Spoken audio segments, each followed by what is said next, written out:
Yaani mkikata kama mazungumzo tu. Haelewi. Mimi jana nilikuwa tu mahali kwenye msiba. Tukawa tunaongea katika nyinyi mnajua kuhusu ugonjwa wa homa ya ini. Yaani katika watu 6, watu 2 ndio walikuwa angalau wanajua, wanauelewa kuhusu ugonjwa huu. Lakini wengine wote hawafahamu kabisa. Ni changamoto kubwa sana. Changamoto. Kwa tunahitajika kupiga mbio, ipigwe mbio sana wataalamu wa afya. Pengine labda tusikie hivyo madau ya wale ambao wana maoni ya wataalamu na pia wasiofahamu, alafu tutaendelea. Naam. Jina langu naitwa Emmanuel Wankio. Kuhusu homa ya ini sielewi, nishakusikia tu homa ya ini, lakini habari zake kwa kina kwamba ni ugonjwa wa kuambukiza au sio wa kuambukiza sielewi. Kwamba umeenea kwa kasi kiasi gani pia sielewi. Inaonekana hapa serikali inaishauri ifanye matangazo ya kutosha sana yanayohusu ugonjwa wa homa ya ini. Matangazo bado hajafanywa, yani elimu bado, ikiwezekana elimu hii ianze iwekwe hata mashuleni huko. Na kwenye maredio waweke vipindi vya kutosha vinavyohusu homa ya ini, kwa sababu mimi nasikiliza sana redio lakini bado sijasikia maelezo ya kina yanayohusu homa ya ini. Huyo amemaliza hivyo. Maoni yake yako hivyo. Okay. Yeah, kwamba uko mashuleni lakini pia katika vyombo vya habari. Sasa hapa ni wapate dondoo kipindi tunamsubiria mwingine na pia aweze kuzungumza. Unaambiwa hapa nchini Tanzania 4% ya maambukizi ya homa ya ini aina ya B inahusisha watu wenye umri kati ya miaka 15 hadi 49. Ni watu ambao yani kuanzia watoto. Naam. Na unaambiwa zaidi ya 95% ya watu wenye homa ya ini aina ya C wanaweza kutibiwa na kupona kabisa baada ya miezi 3 hadi miezi 6. Palefu sana hapo. Ya miezi 3 hadi kwa aina hiyo ya C. Kwa hiyo hapo kuna aina hiyo, aina kuna A mpaka D. Mpaka D.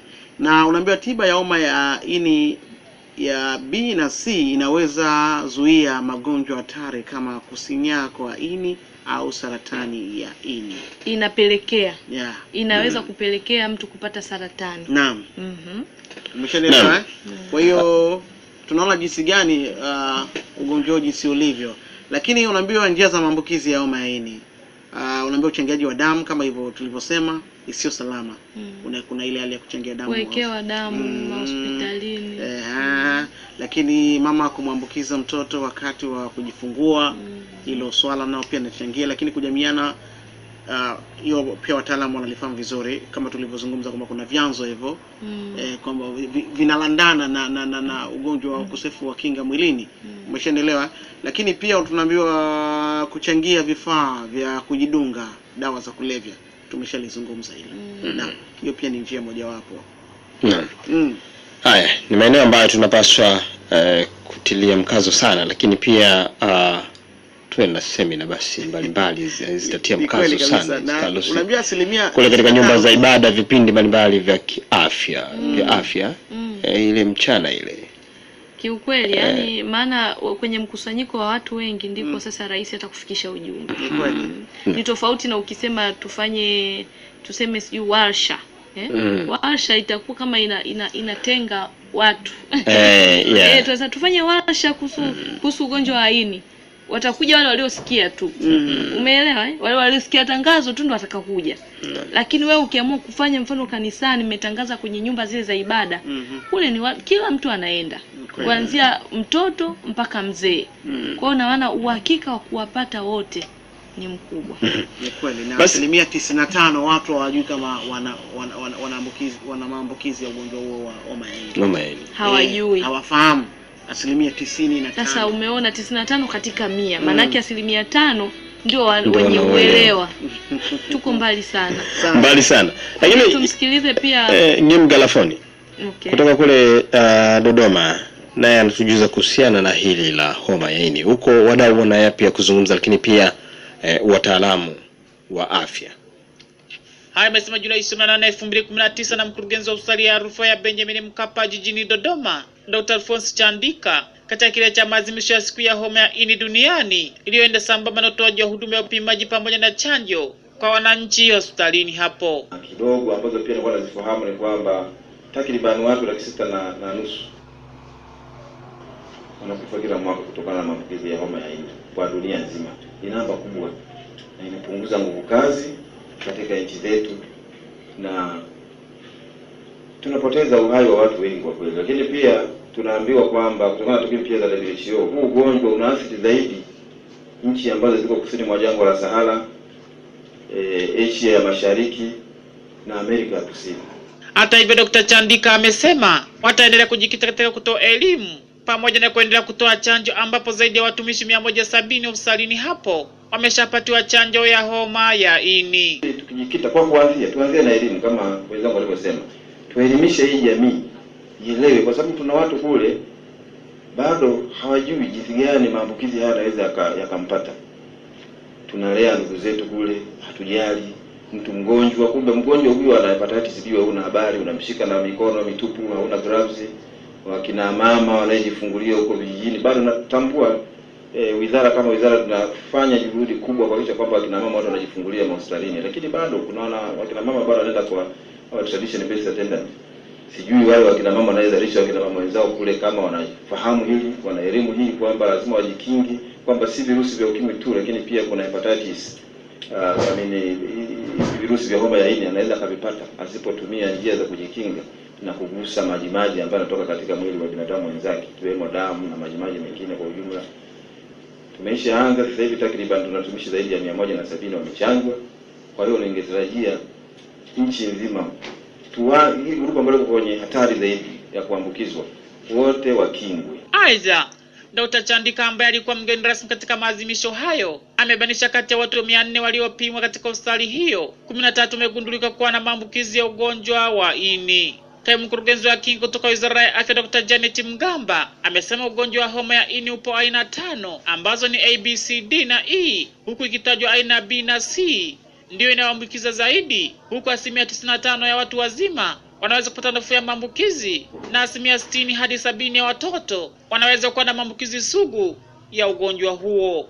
Janet amesema mkakati wa serikali ni kuhakikisha hadi ifikapo mwaka 2030 angalau wamepunguza maambukizi kwa 90%, na hilo litawezekana kwa kutoa elimu. Basi takwimu kutoka mpango wa taifa wa damu salama, ambapo wengi tunapoenda kuchukua damu basi ndio tunapopata nafasi ya kupata pia vipimo, inaonyesha kwamba katika mwaka 2016 wachangiaji wa damu 200,000, katika wachangiaji wa damu 200,000 takriban watu 12, yani 6% walikuwa na maambukizi. 2017 asilimia ikapungua kidogo ikawa 4%. 2018 4.4%. Na tunaona kwa kiasi kikubwa hepatitis aina ya kirusi cha B ndio ambacho kiko common. Naye mratibu wa huduma za udhibiti kutoka Wizara ya Afya Dr. Azima Simba amesema serikali itaendelea kupambana na ugonjwa wa homa ya ini na dawa za kulevya nchini.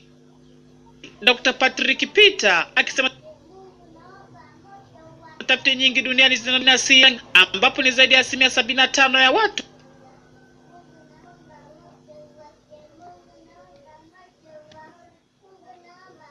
hiyo. Na tafiti nyingi duniani zinaonyesha kwamba ya B iko kwa wingi kwenye jamii kwa ujumla, lakini aina ya B, aina ya C inapatikana zaidi hasa wale wanaotumia dawa hizo kwa njia ya kujidunga. Kwa upande wake, Yusuf Saidi, mdau aliyehudhuria katika maadhimisho hayo, amependekeza bei ya chanjo kupunguzwa ili kila mtu aweze kumudu. Kama mwananchi atakosa fedha, inamaanisha atakosa chanjo. Na tumekusha kuambiwa kwamba chanjo kwa dozi moja ni shilingi 10,000. Kwa hiyo wale wananchi wenye kipato cha chini ambao wapo wanaishi chini ya $1, inamaanisha wanaweza wakashindwa kuafford kupata chanjo kwa ajili ya afya yao. Kwa hiyo rai yangu kwa serikali ni kuhakikisha kwamba wananchi waliokuwa na kipato cha chini wanapewa kipaumbele, lakini pia hospitali ambazo zipo chini ya Wizara ya Afya uandaliwe mkakati kwa ajili ya kupata chanjo bure kwa wananchi wetu. Naamini kupitia hiyo tutapunguza maambukizi ya homa ya ini. Haya jamani. Unajua gharama hiyo pengine imekuwa ni haijafahamika kwamba kuna ile shilingi 10,000 kulipia. Na mda mmoja anasema kuna mwingine hawezi kumudu kulingana na maisha yalivyo. Kuna watu wanakaa yeye, mke wake, watoto, baba mdogo mtoto shangazi, familia kama watu 7 hivi. Sasa ukiangalia 70,000 pata kwa vale sana kwa 70. Mimi huwa na kiukweli natamani kama serikali ingefanya kitu kwa magonjwa kama haya ambayo ni makubwa na yanatoka kwa mlipuko. Either kupunguza sana au hata ikibidi bure, kwa sababu hata dengue ilipotoka kipimo cha dengue kilikuwa 20,000. Sasa unaweza kufikiria nani anaweza yani sio kila Mtanzania anaweza kulipia 20,000. Ni kweli. Umeona? Kwa hiyo na unakuta pia wanaopata dengue pia ni wale ambao wako kwenye mazingira hatarishi zaidi, kwa maana hata vipato vyao ni vile vidogo sana. Kwa sababu unajiuliza kwamba mtu anaangamia kwa sababu ya kukosa tu fedha ya kipimo. Sasa umezungumza habari ya 10,000 kupima homa ya ini, bado naiona kiukweli ni nyingi. Pengine inaweza ikapunguza, wanasema nini, ule moyo wa kwenda kupima. Ikiwa mlo tu unaleta shida, mlo mchana iwe ni usiku au ile asubuhi, utajikuta kwamba kweli hali inakuwa ni ngumu sana kumudu. Hapo ndipo sasa tunatakiwa sisi tuione kama fursa. Zile kambi ambazo huwa zinafanya kambi za afya zichukue nafasi hiyo sasa kama fursa, kuhakikisha kwamba wanaweza kuwa sehemu ya msaada kwa watu ambao wana changamoto ya kupata hizo 10,000. Na ni wengi. Yaani unajua ukiangalia kwa haraka ni wengi. Ni kweli, ni wengi sana. Ni wengi. Na lakini tu niungana wazo kwamba huenda serikali ingeliangalia namna gani ambavyo kila mwananchi anaweza kupata huduma hiyo kwa gharama nafuu, na ikiwezekana kama litaangaliwa kwa uzito wake ili yule wa kipato cha chini angalau naye aweze kupata hiyo chanjo, ikiwezekana bure. Itakuwa ni vizuri sana kama litazamwa hivyo. Ulituambia Abia Mtaki pia naye Abia Mtaki naye alikuwa mmoja wa wale ambao walishiriki katika siku hii ya homa ya ini, lakini hamasa kubwa ikiwa ni kujitokeza kwa watu wengi, wananchi wajitokeze kwa wingi sana kupima ugonjwa huu wa homa ya ini. Lakini ikabainika kwamba ugonjwa huu pia unaweza kukaa mwilini kwa miaka 28 bila kugundulika. Miaka 28? Sasa miaka 28 kwamba unazaliwa mpaka ile 28 mtu mzima afu ndo unakuja kugundulika. Tatizo. Unajua kuna kitu ambacho nilikisikia kwa daktari ile siku ya Jumatano ambapo tunakuwa na kliniki cha afya. Kwa nini unaweza ukakaa nao muda mrefu hivyo? Inategemea, wanasema na zile nini immune zako, seli zako za kupambana na magonjwa zinakuwa jinsi gani strong, zina nguvu kiasi gani, kwa sababu hata hivi virusi sasa kuna A, kuna B, kuna C, kuna M mpaka D. Kwa hiyo kuna vile ambavyo vinatokeza, lakini seli za mwili zinakuwa zina nguvu, kwa hiyo vinasizi, vinatulia. Kwa hiyo unakuta tena vinakuja vinajitokeza tena, seli za mwili zinakuwa zina nguvu, kwa hiyo mwisho wa siku ndio unakuta muda unaongezeka. Muda unakuwa mrefu, mtu amefika miaka 28 ni mtu mzima. Ni umri wa mtu mzima huo. Ni kweli. Sio haba. Tena mwenye familia. Sasa 28 ana familia au sio spola, lakini hatari inaendelea kubaki pale pale. Sasa ndio maana nasemaje, hatari bado inaendelea kubaki pale pale, kwamba kama hatuna utaratibu wa kupima afya, wewe ndani ya miaka 28 hii una hizo elementi za ugonjwa, ni vile tu seli zako za mwili zinapambana.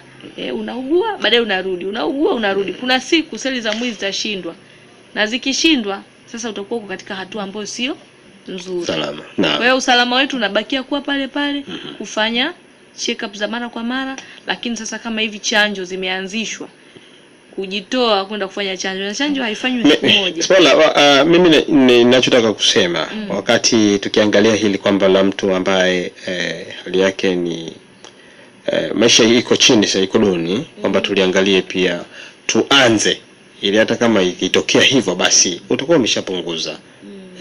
Kwamba baki wawili ambao hao wapunguzo limewakuta pale, ushahudumia familia nyingine, nusu ya familia. Lakini tumsikize kwanza Abia Mtaki.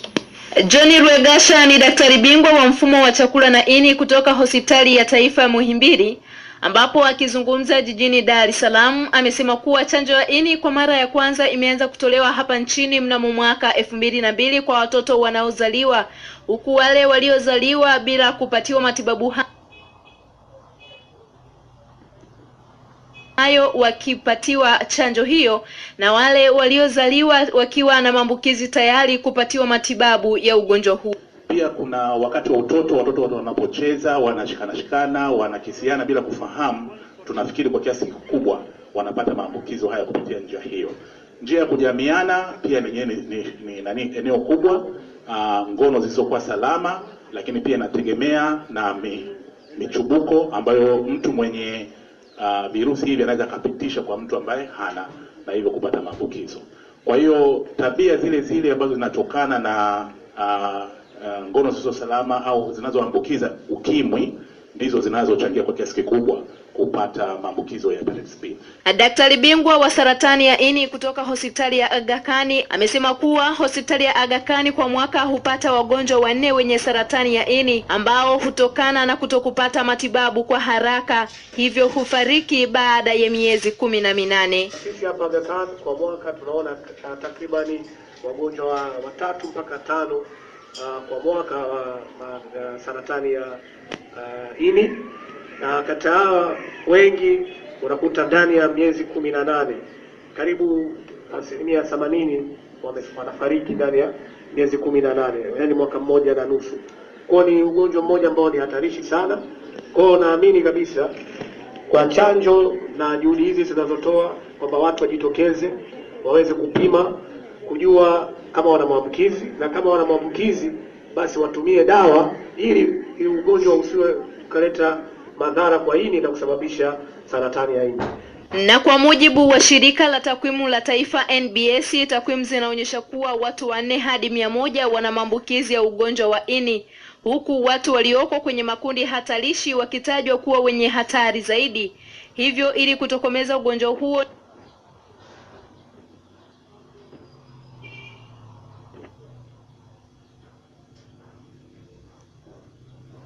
ni jukumu la kila mmoja kuchukua hatua. Afya zetu kiukweli asilimia 95 ukianza kuangalia asilimia 95 watu 4 hadi 100 wana ugonjwa huo.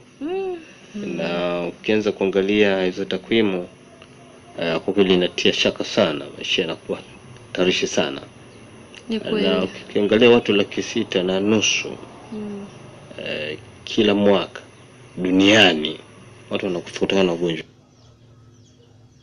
Ni watu wengi sana. Ni wengi sana. Wengi sana. Lakini basi tutunze maini yetu. Mimi na maiza sasa tutunze maini yetu. Baby, sio tu kwenye ini peke yake. Yaani kwa ujumla afya kwa ujumla. Sawa, ni afya kwa ujumla. Lakini leo kwa sababu tumezungumzia ini, tuhakikishe tunalitunza ini letu. Kila mtu atunze ini lake kwa sababu ujue kazi kubwa ya ini ni kuhakikisha zile sumu zote zinazoingia mwilini zinachujwa. Sasa wewe pata picha kwamba mwili wako hauchuji kabisa sumu, unakuwa kwenye hali gani? Okay. Hali inakuwa sio. Jambo la msingi ni kuendelea kwenda kufanya check up afya zetu. Lakini kuangalia tunakula nini, tunatumia vitu gani, tuepuke mtindo wa maisha kama hivyo wa vitu hatarishi. Kula maini nao anachangia. Haijasema sasa ndio unapokula maini, hebu fikiria sasa kumbe lile ini kazi yake ni kuchuja sumu. Kwa hiyo wewe sumu zote zilizochujwa kwenye ng'ombe au kwenye wao unazikula. Ndio unaona sema unazikula. Kesho nayo ni siku jamani. Asante sana. Jamani, nashukuru sana kwa ushiriki wenu katika wasau wa Anza na Bwana, na hasa tunapofikia tamati Bwana watangulie katika majukumu mengine yanayoendelea. Amen. Naam. Sikilizaji, nimekuwa na Spola Mseli, hali kadhalika Carlos Ngonyani katika asubuhi Anza na Bwana. Tunafikia tamati, na mimi David Masika nasema kwaheri, uwe na siku njema.